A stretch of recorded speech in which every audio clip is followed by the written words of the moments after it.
সুপ্রভাত সকলকে। আগামীকাল মহাশিবরাত্রি। তো অনেকেই আমাকে বারবার প্রশ্ন করছেন যে ম্যাডাম, এই শিবরাত্রিতে আমরা কি ধরনের খাদ্য খাবার উপোস করার পর রাখবো। তো আজকে আমি একটি স্যালাডের রেসিপি আপনাদের সাথে শেয়ার করছি।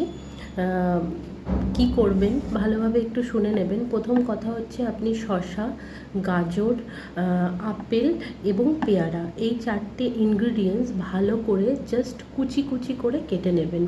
ভালো করে, যতটা মিহি হবে ততটা জিনিসটা সুস্বাদু হবে। এবং এর সাথে অ্যাড করবেন কি, একটুখানি পরিমাণ আমন্ড বাদাম, এবং মানে হয়ে যাওয়ার পর এই জিনিসগুলো অ্যাড করবেন। আমন্ড বাদামও কুচি কুচি করে ছোট ছোট করে কেটে নেবেন, খোসা ছাড়িয়ে।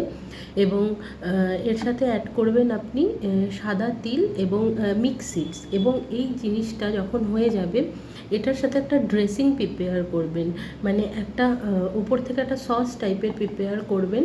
তার ভেতর আপনারা কী কী দিতে পারেন, মোটামুটি অল্প করে অলিভ অয়েল দেবেন এবং এর সাথে আপনি দেবেন একটুখানি মধু, সামান্য মাত্রায় মধু, একটু লেবুর রস দেবেন, একটু চিলি ফ্লেক্স দেবেন।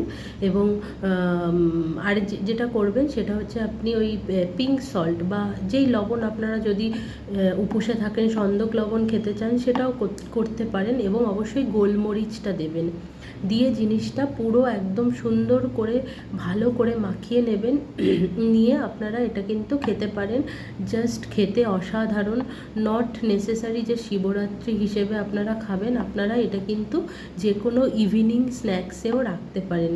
খুব শর্ট একটা ভিডিও, খাবারের ছবিটা আমি আমার ভিডিওর সাথেই শেয়ার করব, কারণ আমি ভিডিওটা করতে পারিনি।